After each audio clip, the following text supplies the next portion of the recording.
Hello, Sarah. Hey, Louise. It's time for our chapter review. Chapter discussion, I guess we've changed it to. Yeah, chapter discussion. So we're doing Gabrielle Glaser, American Baby. For those of you following along, we're starting with chapter 3, page 27. We're going to take care of this. Boy, This being the baby. Yeah, this. We're some this is right here. Yep. We're this. It was these were a really tough couple of chapters to read. Yeah. For me, I don't, Mhm. right? Very. I actually felt, I don't know that I've analyzed myself as much as I have in this reading. Like, oh, I was that baby someone was Right. discussing to take care of, or what's happening, or it hits in another level for sure. And her mother's reaction, Margaret's mother, Gertrude, it made me think of my birth mother, Tilda, and her mother, who was her adoptive mother, actually, not even letting her hold me, like saying, you are not keeping that baby, Yeah. That just the vitriol, The anger in her ear, and she called her a mhm. whore in German. Yeah. Yeah. And like, this isn't his fault. You seduced him. Right. I'm like, what? Well, and then she goes deeply into the messaging of the 50s, right? The absolute, women should be one way and yet act another way, and just So the confusing contradictions and the dichotomies. And for young women, the part you just saying that, the part that just instantly comes to my mind without even looking at the chapter or anything, when she says women were supposed to dress in these like elegant, tight fitting, pretty outfits for their prom and for going off to work and securing a husband, never having sex. Do not have sex because you're a bad girl. But the minute you're on your honeymoon, or then you're in the sexy baby doll, baby doll. Yeah. And this is the stuff being advertised to young girls, young women, that they're seeing in the messages. Even the fact the mother, Margaret, David's mother, wasn't sure they even had sex. Right. And they had all their clothes on. Yeah. She kept saying, well, I can't be pregnant. Did we even have sex? I mean, wasn't sure she had sex. That's so naive and innocent. It's heartbreaking. Right, because there was no sex education. No. There was no birth control. There was nothing. No access to birth control. I was surprised by that, even for married couples. Not until late 1965, I believe. Yeah, was the time was finally when some even married couples. I was thinking so much about women through this too, besides a birth mother and just women. Say you were a certain woman and then you got married and you didn't want to have 3 or 4 kids. You just wanted 1 or 2, or maybe not any kids. You couldn't get birth control. So your life's determined by what happens during your sex life. Mm-hmm. That's your, what's going to happen to you.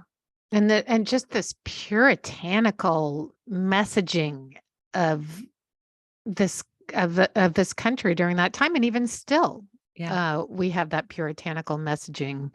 We can currently see what's happening in the Baptist Church in the South. Women are now, no longer allowed to be in leadership positions. It's almost like the certain facets of our society want to go back to the 1950s.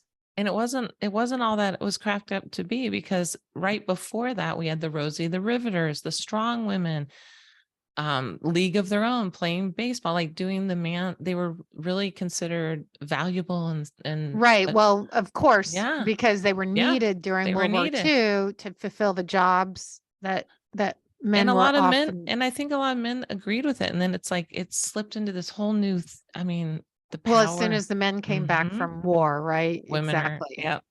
Squash. Just and back to the book, George and they really loved each other. They were in love, which isn't always the case. And wanted to get married, and came to the mother and said, "We will figure it out. Yeah, we will figure this out." And he stuck with her through the whole thing. The part where she went to the social worker's office or the adoption agency office, and and they just threw these papers at her and said the social worker presented a stack of papers before her. These are the relinquishment papers you'll need to sign to get the adoption underway. Margaret looked on in disbelief. She wasn't even sure what adoption meant. The woman pushed a pen in her direction, but Margaret refused to pick it up. I'm not signing anything, she said. You will too, Gertrude said, her mother. Yeah. You will too. And then when she went, we'll be back. Yeah. I mean, it's like she was controlled and then she got sent out. Obviously, it was called, what was it? Lake View. Yeah. Big building, no lake, far away. You know, you have to take a ferry to get there. Just send her off. Right. This to Staten Island. It was the only way there was a ferry at that time. And I thought it was interesting about how at the time, you know, the Jewish culture was trying to rebuild families. That was a big push after the Holocaust and everything. And so if you had any infertility issues, Louise Weiss, that home was booming business. They couldn't even keep up with the business of it, which when you really get into this, I feel like everyone in the country should read this to understand the history of the business of adoption. Business of adoption. And then it said, you know, and then it said by the early 1950s, female sexuality, once hailed as explosive, now seemed almost as frightening as communism. Love that line. Yeah. One constant was that unmarried girls had to bear the responsibility for whatever took place between them and their boyfriends. Consider this 1957 newsreel, which aired in high school health classes across North America. It begins with a girl named Mary rushing out of her boyfriend Jeffrey's car one evening. He runs to follow her up the stairs, apologizing. Mary ignores him and bounds up the stairs to her bedroom, her face stricken as she furiously brushes her hair. Goes on about that. And then Mary sends him away and tells her mother, like, it was so close. And her mom says, and you think it was his fault? This is I couldn't believe it. This was what was shown up this stuff in high school health classes. Yeah.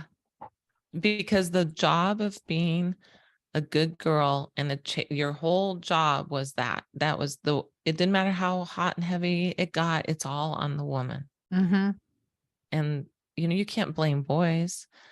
You know, they just you get them riled up. Yeah. Here's this line goes with it.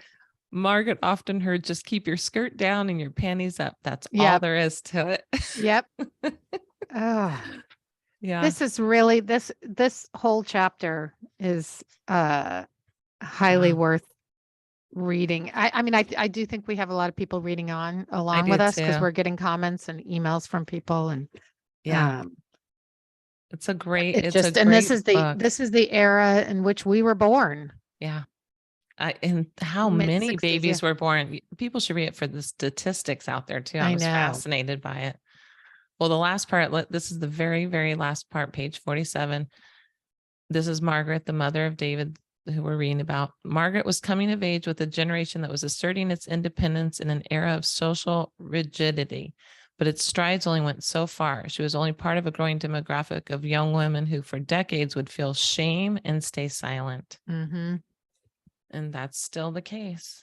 And those often, you know, we hear it in the stories from our podcast from baby scoop era adoptees that when they reached out to try to find their mom, she hadn't told people because that shame still existed within. So that's the whole thing, that the doctor even was a little bit kind to her and was like, don't worry, we'll get this to go away. Nobody will ever know. I mean, the first message you hear is come back when you're married. Like, yeah, that's what he said. Come back when you're married.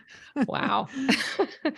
Gosh. Yeah, we take a lot for granted in this time, and we have to make sure things don't slide back. So that's why it's good we have these conversations. Yes, but absolutely. This has been a great time with you. As always. We have a wonderful guest coming. She's going to really shine light on some stuff that's big. So she is not a baby scoop era adoptee. So she has a whole different story. And next week we will, those following along, starting on page 49, chapter 5, Children of Your Own One Day. So that'll be where we start. Perfect. Can't Okay. wait. See you Yep. soon. See you soon.